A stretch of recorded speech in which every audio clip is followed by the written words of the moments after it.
write a program to generate a square wave of 50 hertz frequency on pin number 1.5. Pin number 1.5.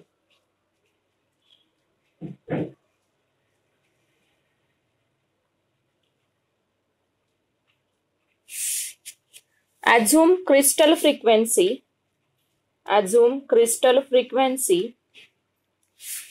11.0592 megahertz.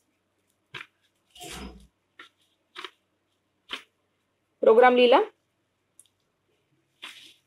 Write a program to generate a square waveform of 50 hertz frequency on pin number 1.5.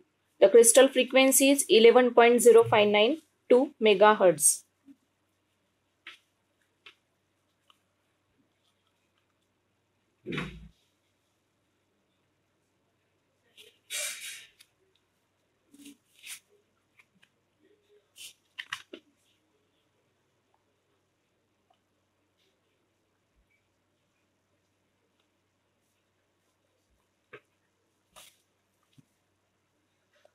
Okay, now we are going to execute this program stepwise. ठीक आहे, आधी initially काय calculations लागतील तुम्हाला सांगते मी.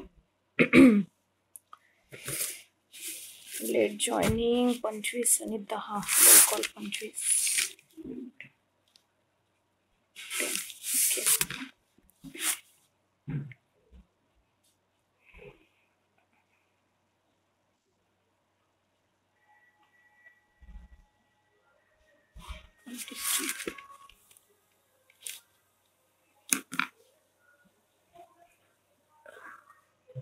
Okay, आपल्याला काय करायचंय, जनरेट करायची आहे स्क्वेअर वेवफॉर्म.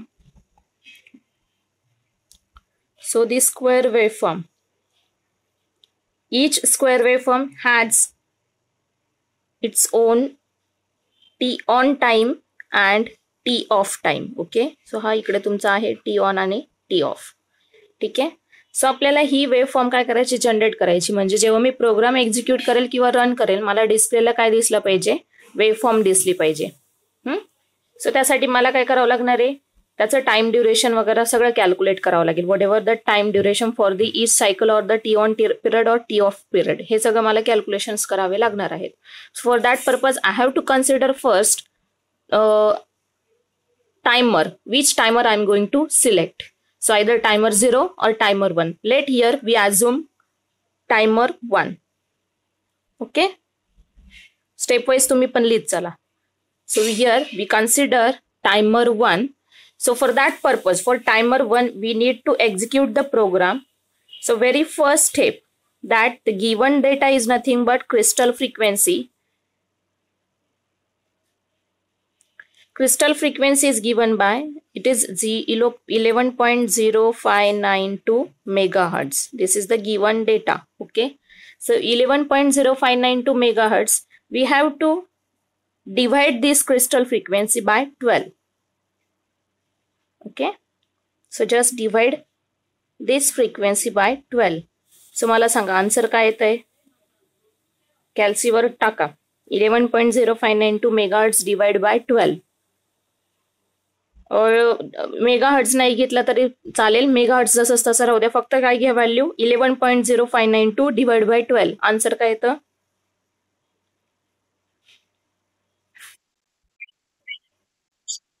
ओके 0.9215 और 16. ठीक आहे, फर्स्ट 2 डिजिट पर्यंत तुमचं महत्वाचं असतं. सो ही आली तुमची फ्रिक्वेन्सी. ठीक आहे, ही झाली सिंगल फ्रिक्वेन्सी. या फ्रिक्वेन्सीचं आपल्याला काय करायचंय, I have to calculate the clock period of your crystal. ठीक आहे, टाइम कॅल्क्युलेट करायचं आहे फ्रिक्वेन्सी तुमच्या क्रिस्टलचा. सो क्रिस्टल टाइम कॅल्क्युलेट करण्यासाठी मला काय करावं लागेल, ही झाली फ्रिक्वेन्सी तुमची. या फ्रिक्वेन्सीचा काय घ्यावं लागेल, इनवर्स घ्यावं लागेल. So T is equals to 1/f, which indicates what, it is the nothing but crystal time. Crystal oscillator time. ठीक आहे. सो तुम्हाला माहिती मायक्रो कंट्रोलरला 2 क्रिस्टल्स असतात. एक इंटरनल क्रिस्टल ऑसिलेटर असतो की तुम्ही एक्सटर्नली पण कनेक्ट करू शकता. सो आपण ही जे आहे हा क्रिस्टल ऑसिलेटरचा जो टाइम ड्युरेशन आहे टाइम ड्युरेशन कॅल्क्युलेट करतो by considering T is equals to 1/f where F is nothing but your 0.9216 megahertz. Clear? So answer is how much? 1/0.9216 megahertz. Now consider megahertz value.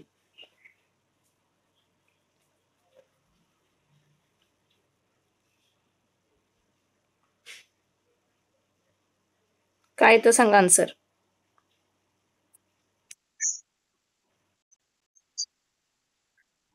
Okay 1.0855 micro मेज काय कशामध्ये येणार.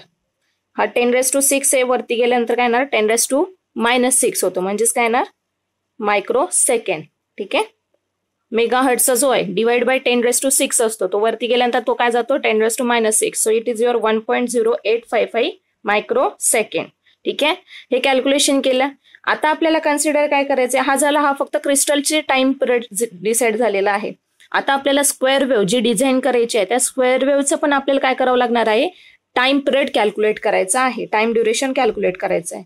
तो in the same way given data काय दिलेला आहे त्यांनी की फ्रिक्वेन्सी किती दिलेली आहे for to generate the square wave of frequency 50 hertz which is given in the program. 50 hertz ही फ्रिक्वेन्सी दिलेली आहे. आता हर्ट्ज म्हणजे काय इंडिकेट करतो it is actually nothing but cycles per second. So that means what it indicates for 1 cycle is nothing but it is a time duration and it is nothing but inverse of your frequency and here the frequency is nothing but 50 hertz. So now take inverse of 50 hertz. किती येतं answer सांगा.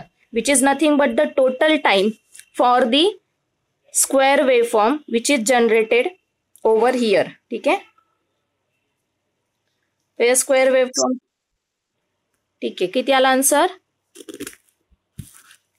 1/50 hertz 0.002.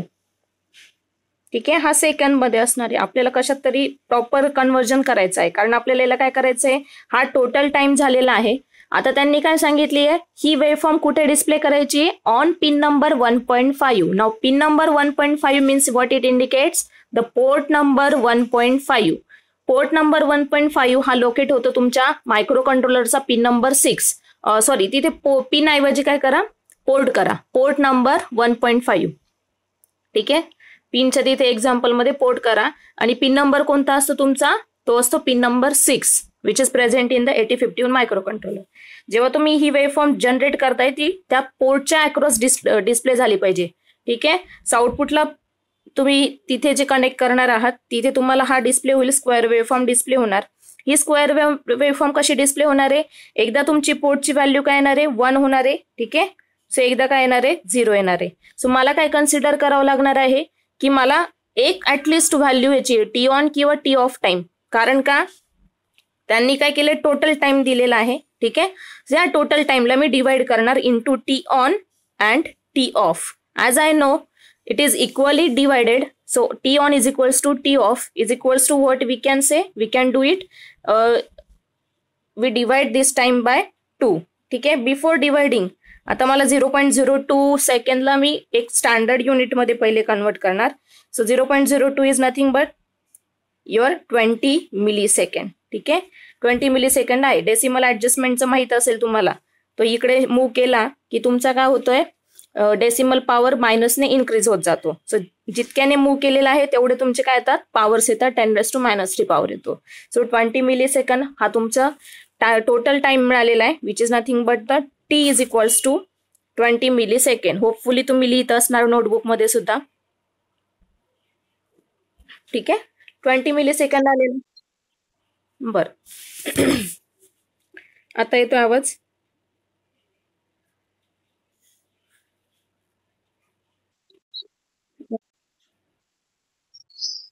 Okay, so here we can consider this total time is t. So t is equals to 20 millisecond. Clear? Now I have to calculate only t on or t off. So t on is equals to t off is equals to what we can do, that is t divided by 2, which is nothing but the 10 millisecond. So 20 millisecond divided by 2 is equals to 10 millisecond. हा तुम्हाला काय मिळाला? Time duration of single pulse. एका पल्सचा काय मिळाला मला? Time duration मिळाला. आता ही सिंगल पल्स काय आहे, मला कंटिन्युअसली डिस्प्ले करायची आहे on port number 1.5 with its value varying from 1 to 0 और 0 to 1. या मानाने तुम्हाला काय करायची? स्क्वेअर वेव्हफॉर्म जनरेट करायची. ठीक आहे. सो नेक्स्ट स्टेप काय येणार आहे? आता मला मी टायमर डिसाइड केलेला आहे. टायमर आहे माझा टायमर 1. मी ऑलरेडी सांगितलं होतं that I have to decide one timer where I can consider this delay, whatever the delay is generated, that delay I have to consider for the corresponding timer. म्हणजे तुम्हाला हे जी काय ही process जे आहे on off condition जे आहे T on T of, तो कुठे मिळणार आहे? कुठल्या तरी टायमरच्या इथे मिळणार आहे. सो टायमरचं मला काय करावं लागेल? व्हॅल्यू फाइंड आउट करावं लागतील.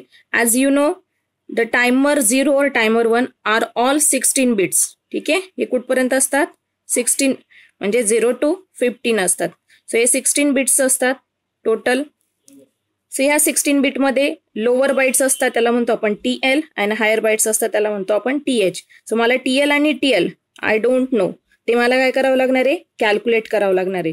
So for timer 1 I can write it as a TL1 and for timer 1 I can write it as a TH1.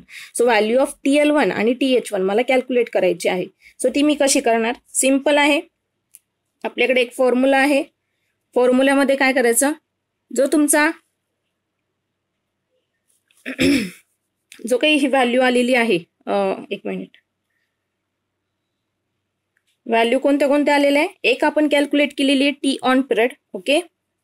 I have T on is equals to 10 millisecond as total time was 20 divided into two parts. One is T on and another one is T off. So T on consists of 10 millisecond. And also I am having crystal time period which is nothing but the 1.085 10 raised to minus 6. ही काय आहे? ही तुमची trigger value आहे. या प्रत्येक ट्रिगरला तुम्हाला काय मिळणार आहे? ऑन पल्स मिळणार आहे. ठीक आहे. सो म्हणजे असं किती वेळेस मिळणार आहे तो झाला माझा काउंट. ठीक आहे. सो त्याच्यासाठी मला काय करावं लागेल? टोटल तुमचा जो टी ऑन टाइम आहे त्याला डिवाइड करावं लागेल क्रिस्टल फ्रिक्वेन्सीने. जो काही तुमचा असेल तो मिळेल तुम्हाला डेसिमल काउंट मिळेल. ठीक आहे. हा डेसिमल काउंट असेल. सो आता डेसिमल काउंट किती आलेला आहे इथे? T on divide by crystal time period. ठीक आहे. T of crystal. So 10 millisecond divide by किती आलेला आहे? 1.085 into 10 raised to minus 6 microsecond मध्ये आहे.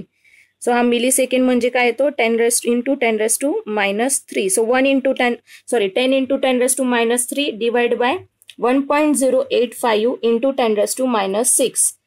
सो ही ब्रॅकेटमध्ये ही ब्रॅकेटमध्ये आन्सर काय येतं सांगा मला याचं.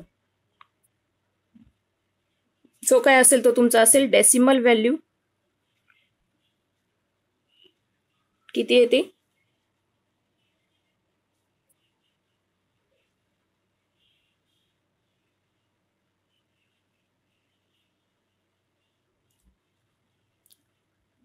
ब्रॅकेट टर्म मध्ये 10 into 10 raised to minus 3 divide bye into bracket 1.085 into 10 raised to minus 6. प्रत्येक जो क्रिस्टल क्लॉक असेल त्या प्रत्येक क्लॉकला मला काय मिळणार आहे? एक ऑन पल्स मिळणार आहे, एक ऑफ पल्स मिळणार आहे. तर ऑफ पल्स कशी जनरेट करायची हा पुढचा पार्ट आहे. सध्या मी ऑन पिरियड कन्सिडर केलाय. सो प्रत्येकाला मला काय मिळणार आहे? एक पल्स मिळणार आहे कंटिन्युअसली. ठीक आहे. तर ही पल्स जनरेशनसाठी आपल्याला काय करावं लागतं? टोटल जो टाइम आहे टी ऑन त्याला आपण डिवाइड केलं क्रिस्टलच्या टोटल नंबर ऑफ जो काही क्रिस्टलचा टाइम आहे त्याने आपल्याला काय मिळाला की प्रत्येकाला किती टाइम्स तो तुम्हाला ऑन टाइम मिळतोय. सो हा झाला डेसिमल काउंट. सो काउंट किती आलाय सांगा बरं रेशो घेतल्यानंतर?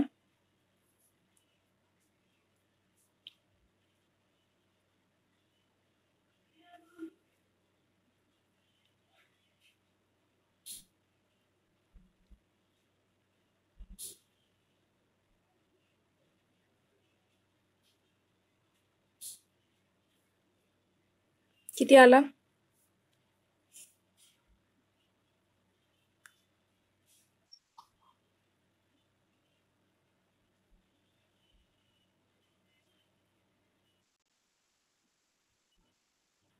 पूर्ण घ्या.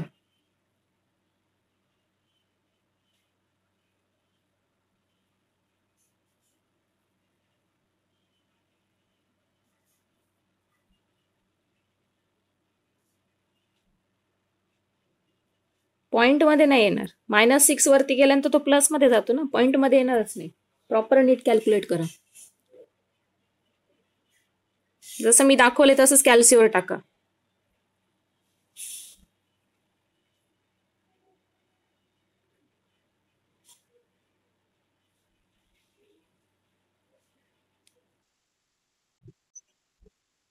Okay, so we consider actual value that is 9216. ठीक आहे, हा झाला तुमचा डेसिमल व्हॅल्यू.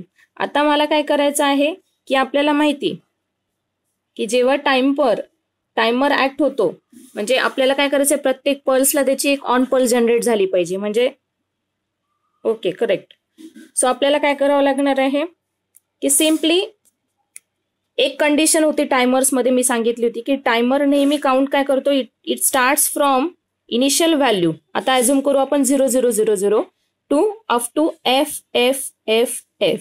ठीक आहे, सो हे करताना ही जी FF ची म्हणजे मॅक्झिमम जी व्हॅल्यू, आता आपल्याला काय करायचंय, हा 9216 एक्झॅक्टली कुठे आहे म्हणजे त्याचा इनिशियल व्हॅल्यू कॅल्क्युलेट करायची की टायमर कुठून स्टार्ट करायचा आहे. टायमर कुठून स्टार्ट करण्यासाठी मला जो टोटल जो दिलेला आहे व्हॅल्यू किती दिलेली आहे, FFFFH ही हेक्साडेसिमल व्हॅल्यू आहे.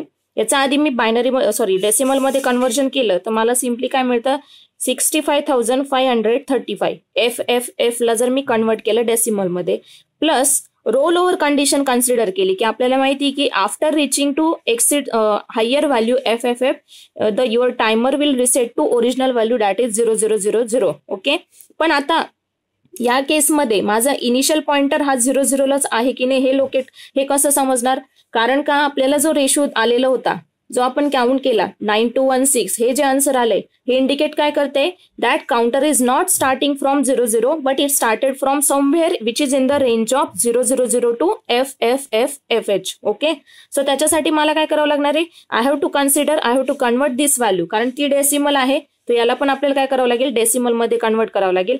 ही झाली आपली टोटल रेंज. ठीक आहे, सो ही झाली आपली टोटल रेंज इथपर्यंत 00 टू FF म्हणजे 65,535. ह्या टोटल रेंज मधून प्लस एक ओव्हरफ्लोची कंडिशन ती पण आपण कन्सिडर केली. याच्यातून आपल्याला काय करायचंय, मायनस करायचंय जो काही आन्सर आलेला आहे तुमचं that is 9216. So that will be my initial location off timer. ठीक आहे, तो माझा काय येणार आहे, इनिशियल लोकेशन येणार आहे. सो काय आन्सर येतं सांगा मला, 65,535 plus 1 minus 9216, where plus 1 indicates what, here we consider the overflow condition 2.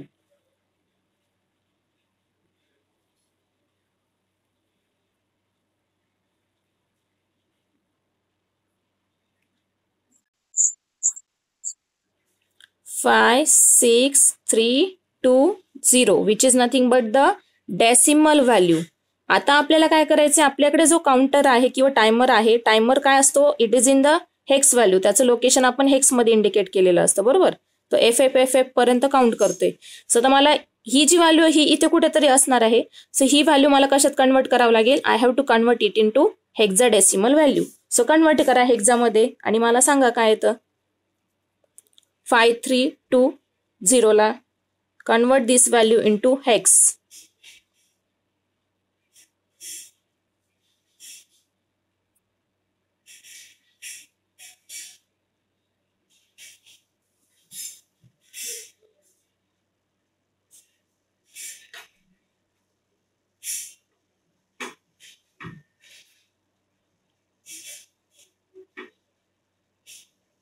Five 6320 ला कन्वर्ट करा हेक्स मध्ये कॅल्सीवर.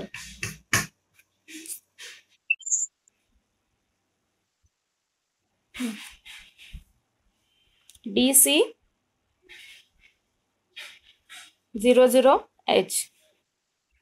ओके, हेक्साडेसिमल व्हॅल्यू आलेली आहे म्हणजे आपल्याला काय मिळाले, टायमरचं लोकेशन मिळाले. टायमर 1 मध्ये लोवेस्ट जो असतो तो तुमचा असतो TL1 आणि हा असतो तुमचा TH1. सो TL1 आणि TH1चं डेटा व्हॅल्यू मिळालेलं आहे. ठीक आहे, सगळी प्रोसेस आता आपली कंप्लीट झालेली आहे. मेन जे आपल्याला रिक्वायर्ड होतं, काय फाइंड आउट करायचं होतं, एवढ्या सगळ्या प्रोसेस का केली, just to find out the location of timer. So TH1 आणि TL1 हे तुम्हाला लोकेशन्स मिळालेले आहे, इनिशियल स्टार्ट मिळालेला आहे. तिथून पुढे तुम्ही काय करणार आहे, you are going to start to generate the pulse. ठीक आहे, sorry square wave form. So आता ऍक्च्युअल प्रोग्रामकडे मूव्ह होऊ शकतो आपण. ठीक आहे, सो प्रोग्राम मध्ये पहिला ॲज युजल जसं डायरेक्टिव्ह असतो आपला, start directive 00H. Second step, आता मला काय करायचंय, I have to observe this wave form on port number 1.5. ठीक आहे, मग मला ती पिन आधी काय करावं लागेल, I have to reset it. Reset कसं करता, with the help of clear command. ठीक आहे, सो P1.5. थर्ड स्टेप मध्ये काय येणार आहे की आता जे मला डेटा व्हॅल्यू मिळाले, म्हणजे टायमरला मी काय करणार, इनिशियलाइज करणार. सो टायमरला इनिशियलाइज करण्यासाठी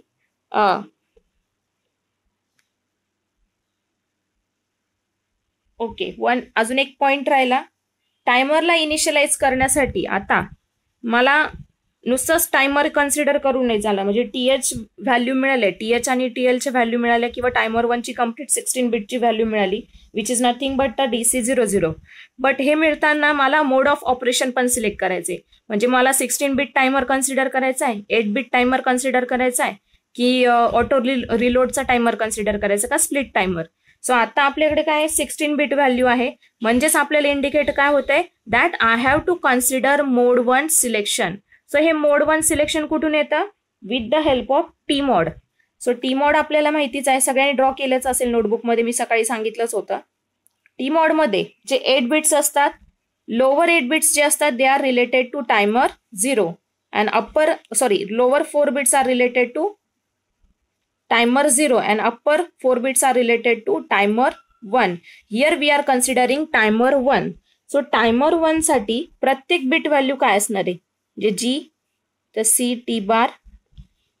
इथे आपण आता मी M1 घेते, timer mode 1 and M0 timer mode 0. Same इकडे तसेच असतात, G C of T bar M1 M0. So आता मी जर टायमर 0 घेत नाहीये, म्हणजे त्याचे सगळे बिट काय येणार आहे, 0 0 0 0. क्लिअर. आता मला काय करायचंय, I am considering only timer 1. So for timer 1, this gate terminal, as I'm not considering the external hardware, therefore this gate terminal is 0. So पहिला काय येणार, गेट 0 येणार. C/T बार इंडिकेट काय करतोय, that I am using timer as a counter or timer. So आता आपण इथे as a timer म्हणून घेतोय, आणि टायमरला काय असतंय, टायमर म्हणून यूज करायचं असेल तर ही व्हॅल्यू आपल्याला काय करावं लागते, 0 करावी लागते. त्यानंतर मोड सिलेक्ट करायचं आहे, मोड 1 घ्यायचा आहे. तर आपल्याला माहिती 0 0 असेल, 0 1 असेल, 1 0 असेल आणि 1 1. 0 0 असेल तर 0 मोड येतो, 0 1 असेल तर फर्स्ट मोड, 1 0 असेल तर सेकंड, 1 1 असेल तर थर्ड मोड. 0 0 म्हणजे मोड 0 सिलेक्शन आहे. Again it is a 13 bit timer. Mode 1 is 16 bit timer. Mode 2 is auto reload 8 bit timer and mode 3 is your split mode timer. ठीक आहे, सो आपला काय आहे, मोड 1 आहे. मोड 1 म्हणजे काय येणार, याची व्हॅल्यू 0 1. सो आता हा आपण हेक्स मध्ये कन्वर्ट करू, ह्या जरा बायनरी व्हॅल्यू, याचा हेक्स व्हॅल्यू काय आली 0 आणि याची हेक्स व्हॅल्यू काय आली 1. सो हा काय झाला आपला मोड सिलेक्शन. सो आपल्याला T मोड काय करावं लागेल, आता इनिशियलाइज करावं लागेल. सो इनिशियलाइज करण्यासाठी मी काय करणार, I have to load this value 10H नाही 10H, which indicates the timer mode 1 operation is selected. So T mod #10H. Okay, so 10H आला. आफ्टर दॅट पुढची प्रोसेस काय येणार आहे, आता टायमर सिलेक्ट झालेला आहे. आता प्रत्येक म्हणजे मोड ऑफ ऑपरेशन सिलेक्ट केलं, ज्या काही व्हॅल्यू आपण फाइंड आउट केल्या होत्या टायमरच्या TH1 आणि TL1, ते आपल्याला काय करावं लागतील, करस्पॉन्डिंग व्हॅल्यू लोड्स करावे लागतील. ठीक आहे, सो मी लोड करणार. व्हॅल्यू काय होती DC00 ना, सो DC लोड होतो TH मध्ये. सो हायर बाईट मी आधी लोड करणार. TH हॅश आता DC डायरेक्ट लिहित नाही आपण. मी सांगितलं जेव्हा तुम्ही इथे प्रोग्रामिंग मध्ये करताय तर डायरेक्ट लेटर न घेता तुम्हाला एक डिजिट घ्यावा लागतो आणि मग पुढचा व्हॅल्यू घ्यावी लागते. So 0 DCH, otherwise error generate होतो. त्यानंतर सेम वे आपण TL ची व्हॅल्यू लोड करणार आणि हा TH1 कन्सिडर करतोय आपण इथे. ठीक आहे, आणि TL1 कन्सिडर करतोय. हॅश पुढे काय येणार आहे 00H. ठीक आहे, दोन्ही लोड केले मी डेटा. नंतरची स्टेप काय येणार आहे, now I have to set the timer 1. आता हे फक्त काय झालं, इनिशियलायझेशन झालं की मी पहिले मोड ऑफ ऑपरेशन सिलेक्ट केला, मोड 1, because timer 1 value is consist of total 16 bit. त्याच्यामुळे मला कंपल्सरी माझ्याकडे पर्यायच नाही. 8 बिट वाला पण मी यूज नाही करू शकत, 13 बिट मोड नाही घेता येणार, मला डायरेक्टली मोड 1 घ्यायचा आहे. सो मी मोड 1 ला आधी इनिशियलाइज केलं. ठीक आहे, त्याची व्हॅल्यू फाइंड आउट केली. TH1 TL1 कॅल्क्युलेशन थ्रू मला ह्या व्हॅल्यू मिळाल्या होत्या, त्या मी लोड केल्या. हे सगळं झालं फक्त इनिशियलायझेशन. आता स्टार्ट नाही झालं, आपल्याला we have to start the timer. Timer start करायचं आहे, त्याच्यासाठी मी यूज करणार सेट बीट TR1.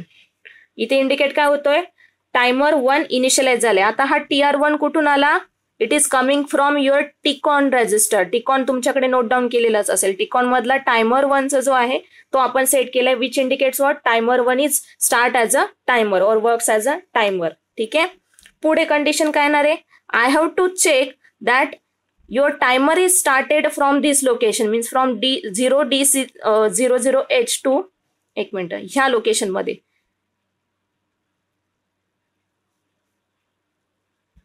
म्हणजे आता इथून काय झालंय, टायमर कसा होणार आहे, आता एक 1 by 1 लोड करणार आहे डेटा. इनिशियली तो स्टार्ट होतो कुठून, it is starting from DC00H.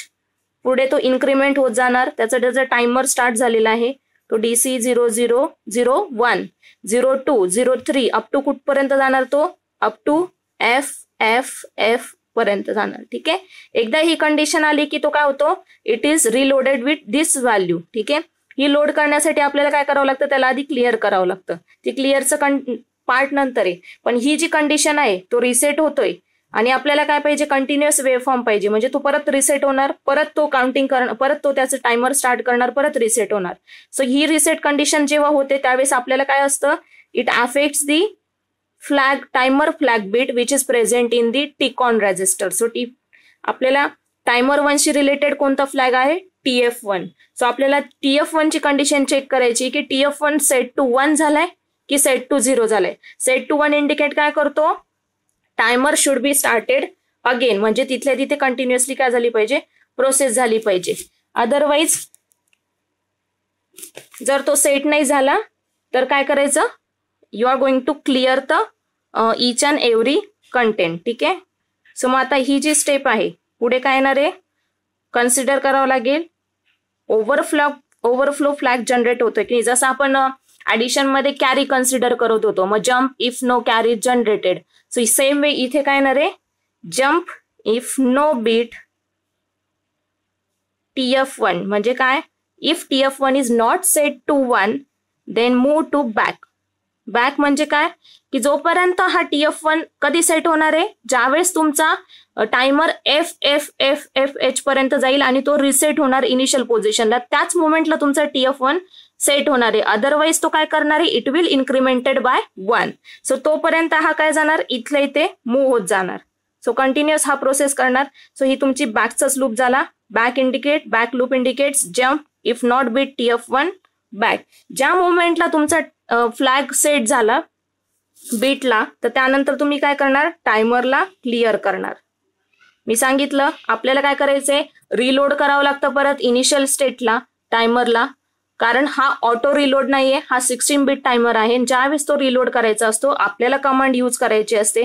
ज्यावेळेस तो सेट करायचा असतो सेट कमांड यूज करतो, आणि ज्यावेळेस तो क्लिअर करायचा तर क्लिअर कमांड यूज करतो. क्लिअर कमांड कधी यूज करतो, मी लास्ट टाइम पण सांगितलं होतं लेक्चरमध्ये की काउंटिंग एकदा FFF पर्यंत झाली की जेव्हा त्याचा ओव्हरफ्लो फ्लॅग जनरेट होतोय, म्हणजे तो रिसेट होतोय ओरिजिनल स्टेटला, इनिशियल स्टेटला, तर त्या स्टेटसाठी आपल्याला काय करावं लागतं, त्याला आधी क्लिअर करावं लागतं. सो क्लिअर टायमर 1 ही पुढची स्टेप आली. ठीक आहे, त्याच्यानंतर पुढची स्टेप काय येणार आहे, आता हे झालं फक्त कुठपर्यंतचं वेव्हफॉर्म जनरेशन सांगितलं. आपण कन्सिडर काय केलं होतं, फक्त ऑन पिरियड घेतला होता. ठीक आहे, ऑन पिरियडचं तुमचं हे 10 मिली सेकंडचं मिळाले. आता ही कंडिशन रिव्हर्ट झाली पाहिजे. म्हणजे काय झालं पाहिजे, तुम्हाला जे पिन नंबर 1 ला 1 मिळत असेल तर पुढच्या वेळेस काय मिळालं पाहिजे, 0 मिळालं पाहिजे. पुढच्या 10 मिली सेकंडला 0 मिळाला पाहिजे. त्याच्यासाठी तुम्ही आधी काय केलं होतं, आधी तुम्ही इनिशियलाइज केला होता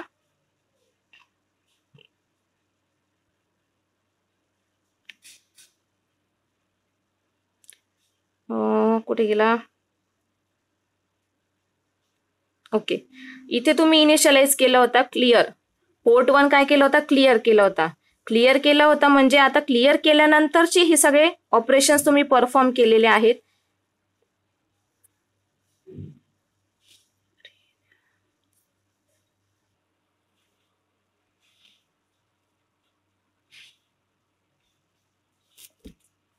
ठीक आहे, सो आपण चेक करत होतो की टायमर क्लिअर केलेला आहे. कधी क्लिअर होतो तो, जेव्हा आपल्याला परत त्याला इनिशियलाइज करायचं असतं आणि परत ती प्रोसेस काय करायची असते, रिपीट करायची असते. सो इथे आपण काय केलं, टायमरला रिसेट केलेला आहे. ही रिसेट कंडिशन आहे. ठीक आहे, सो किंवा आपण असं समजू की इथे टायमर काय झाला, स्टॉप झाला. आफ्टर दॅट आपण काय केलं, बिट कॉम्प्लिमेंट केलाय पोर्ट 1चा. ठीक आहे, तो कॉम्प्लिमेंट केलाय. CPL means complement P1.5. So P1.5 indicates what? Port number pin number 1.5 of port 1 is complemented. म्हणजे जर इनिशियली आपण त्याला 0 ला केलेलं होतं, बरोबर, क्लिअर केलेला होता हा, त्यावेळेस तो काय करत होता, ह्या 10 मिली सेकंडचं वर्क केलं होतं. नंतर त्याने काय केलं, पुढच्या 10 मिली सेकंडसाठी हा डेटा काय झाला, त्याचा कॉम्प्लिमेंट झाला. म्हणजे इनिशियली तो 0 टू काय झाला, कॉम्प्लिमेंट केल्यानंतर तो झाला मूव्ह झाला 1 ला. सो तुम्हाला इथे काय मिळाली, ही स्टेट मिळाली. सो ही स्टेट मिळाल्यानंतर मला काय करायचं, अशीच मला कंटिन्यू काय मिळाली पाहिजे, वेव्हफॉर्म मिळाली पाहिजे. सो नॉनस्टॉप वेव्हफॉर्म मिळण्यासाठी मला काय करावं लागेल, हा लूप परत काय करावं लागेल, रिपीट करावं लागेल. सो त्याच्यासाठी खाली एक मला कमांड ऍड करायची आहे. सो बिफोर दॅट, जेव्हा एकदा टायमर तुमचा रिसेट होतोय, I have to clear TF1 flag 2 which indicates overflow condition. So TF1 पण मी काय केला, क्लिअर केला. Then just jump to again. आता अगेन म्हणजे कुठे येणार, अगेन म्हणजे तुमची ही स्टेप होती, step number where we used to load data of TL1 to #00H and TH1 hash कुठे मूव काय केलं होतं, 0DCH. त्याच्या पुढच्या ज्या स्टेप होत्या up to set B TR1, then इथे काय होता परत बॅक. मग इथे कंडिशन होती jump, no bit, TF1 back. ठीक आहे, सो या स्टेट होत्या. सो इथे काय होणार, तो परत रिपीट होणार आणि तुम्हाला काय मिळते, कंटिन्युअस वेव्हफॉर्म मिळते, स्क्वेअर वेव्हफॉर्म मिळते. क्लिअर, हे झालं टायमर ऑपरेशन. आता हा जो प्रोग्राम आहे, ह्या प्रोग्राम मध्ये तुम्हाला कुठे कुठे चेंजेस असतील तर ते मी सांगते, 1-2 मिनिट. समजा सेम प्रोग्राम लिहायचा आहे, चेंज कुठे येणार आहे, फक्त फ्रिक्वेन्सी चेंज होऊ शकते किंवा एखादा पोर्ट नंबर जो आहे तो चेंज होऊ शकतो. बाकी कॅल्क्युलेशनच्या मेथड ज्या आहेत त्या सगळ्या सेम आहेत. कॅल्क्युलेशन सगळं सेम करायचं, सेम वेने तुम्ही TL1 TH1 फाइंड आउट करा. तुम्ही एखादा टायमर सिलेक्ट करा, depending upon the value of this TL1 TH1 किती याचा येतोय, 16 बीटचा आला तर 16 बीट, 8 बीटचा असेल तर 8च बीट यूज करा.